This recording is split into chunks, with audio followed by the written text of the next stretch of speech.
nya todotonemi o de fie koko ga kemeti be maga fonu fiale kulenti ame chonya troke chuk betave aglonebi ototoye akonye Professor Prince Kote Ojile West Africa otukwale yobe Sierra Leone kama ojila yakafifie kiena ocho kama miedome idea acho yevu blochi tuala mawe Canada the Dean of Research and Development All Nations University College Lekoforidia de quoi nous sommes nous makuku pli nous les serre keke o awole mi osuku kokko ki All Nations University College Lekoforidia kwa yenye obeti obetaton Sierra Leone yo jila or Sierra Leone jijio aye o le Canada fifie ye gagné amaleke kula gbale gbogbo kule de kawo tifafa fe enyaoti aye agbale gbogbo ola gelo le mi osuku mi le sosoro egbie le mi secondary school so tertiary institution so Professor Prince S. Conte was born in Sierra Leone in West Africa, but he now resides in Canada. He is the Dean of Research and Development of All Nations University College in Koforidia, and he is also the Chief Editor of All Nations University Journal of Applied Thoughts. Professor Conte has published in the areas of peace and conflict and religious dialogue. Tafiebe subo vous le biesi elanye tekonu elanye Muslim so elanye Christoto elanye Buddhism enya meike kula kale kede kude kadodo atoteke ano dobe ta adira makwe Professor Conte to give us the keynote address.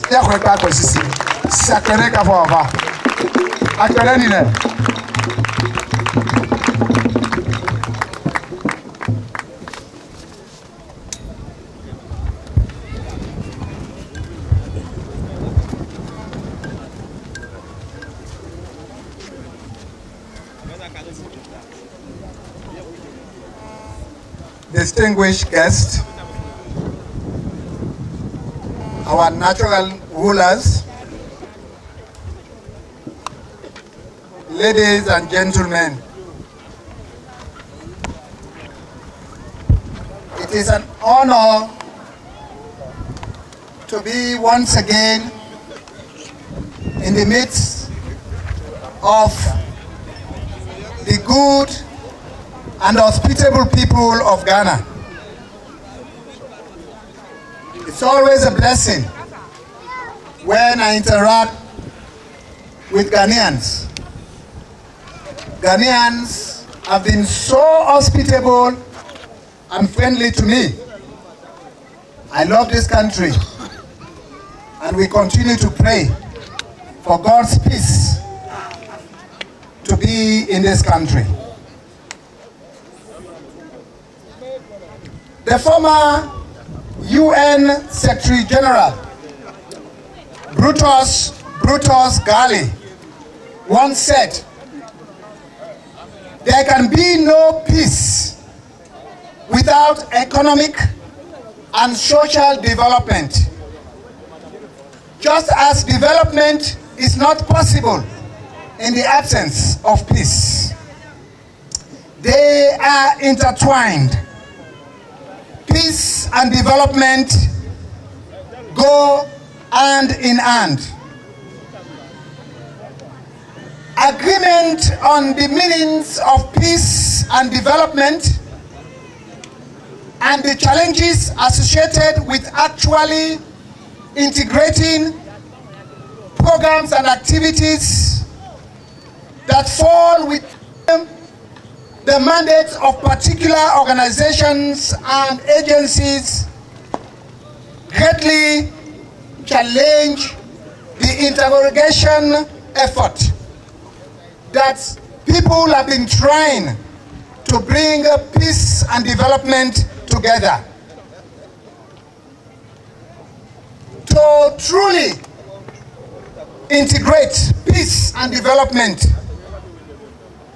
greater interrogation efforts in terms of policies and programs, examination of their outcomes, and willingness to make changes are required.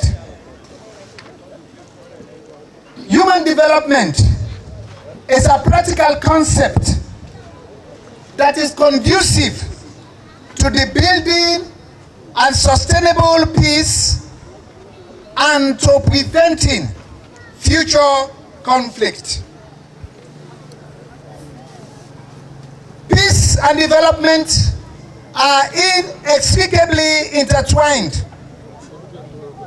Removal of conflict is only the minimalist condition for the attainment of peace.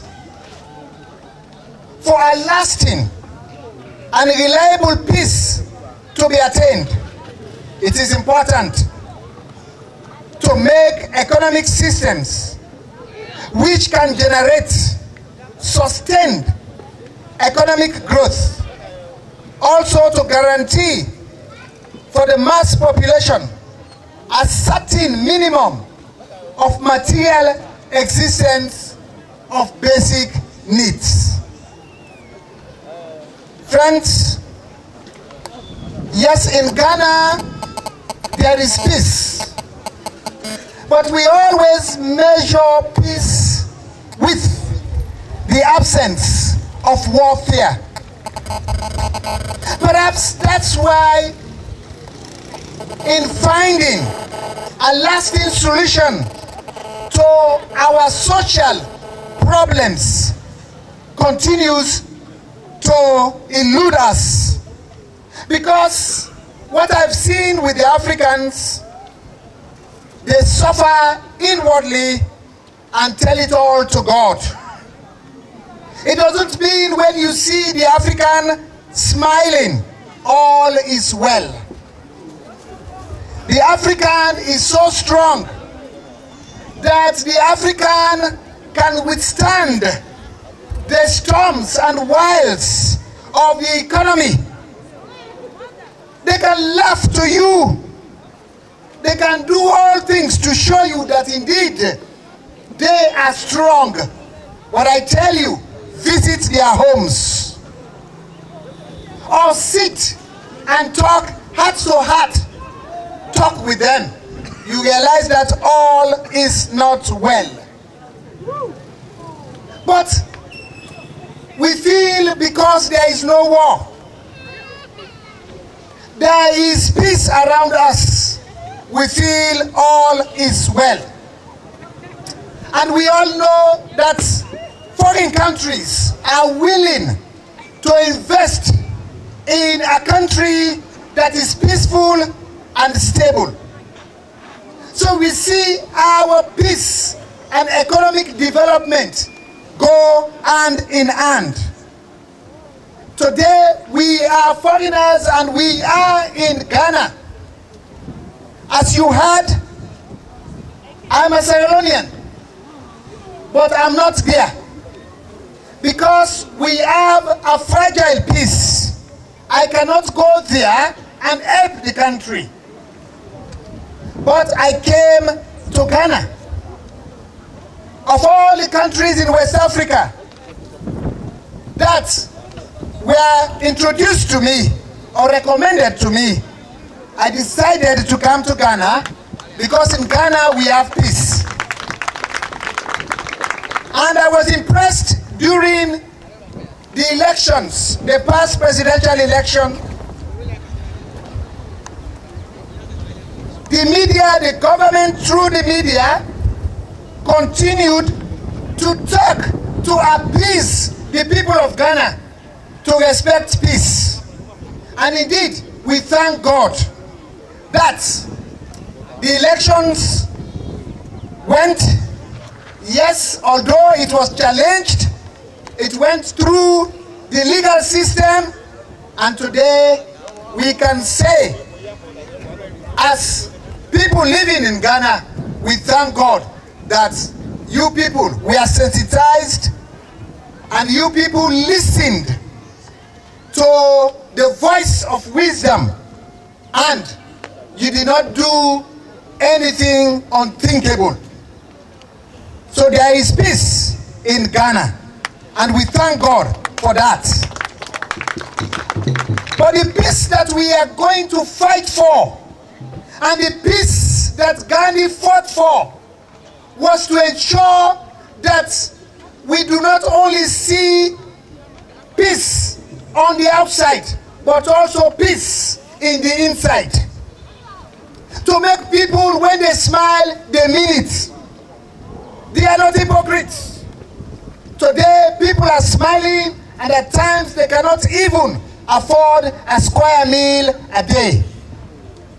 We want to eradicate that. That the peace that we are talking about, the peace that is not only seen outside, but the peace that is within you, and that peace can germinate to make our nation a better place.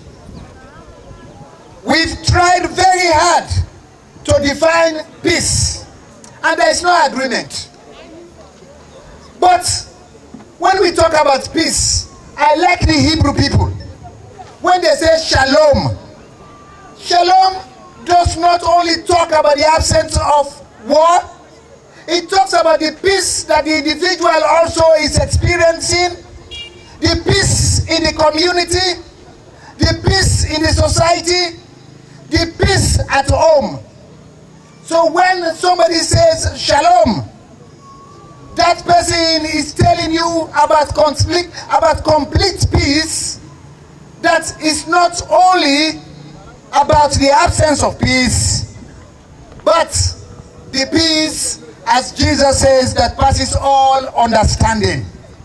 A peace that we cannot describe. And yes, many people have talked and have promoted peace in the world. But Jesus said, the peace that I will give to you, the peace that the world doesn't know. And what is that peace?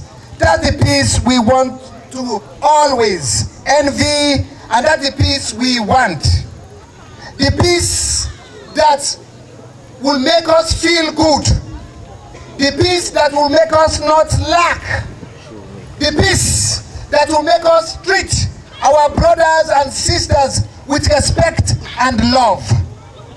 If we do not have that peace, then what are we doing for our continent that continues to decline?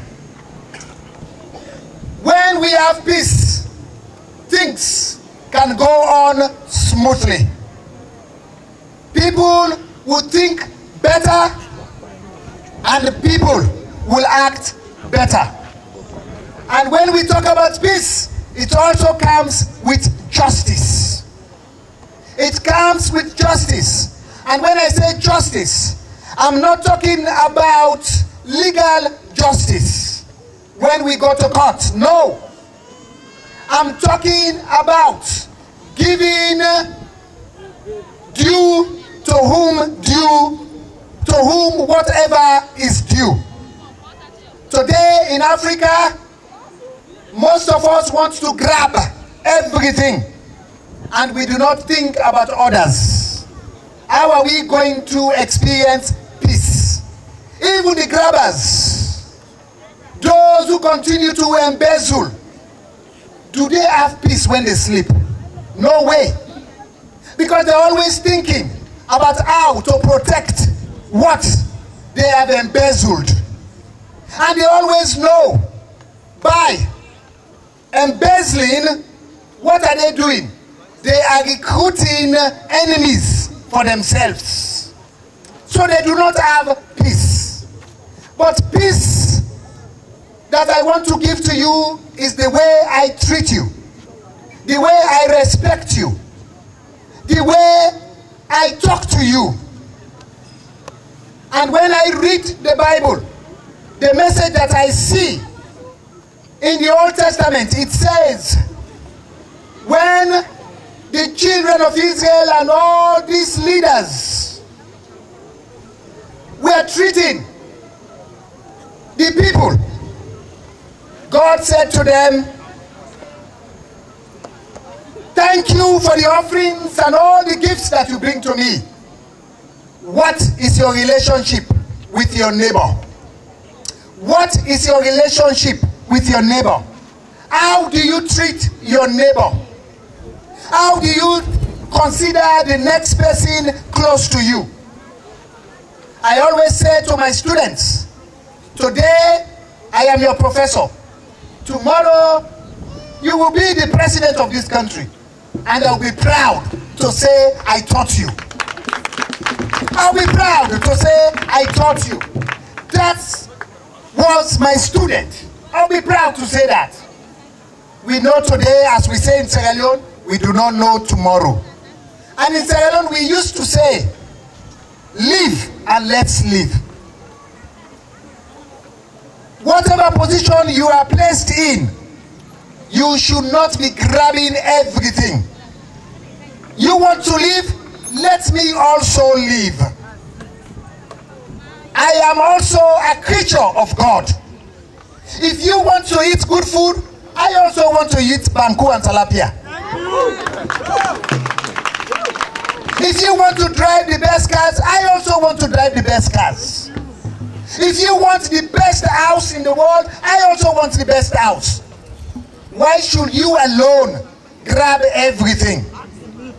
If we want to develop in Africa, the grabbing, the selfishness, the greed must be eradicated. If we do not eradicate these things, I tell you, Africa will never prosper. Friends, when you die, we do not build a coffin that will carry your car, that will carry your house, that will carry all what you have amassed in this world.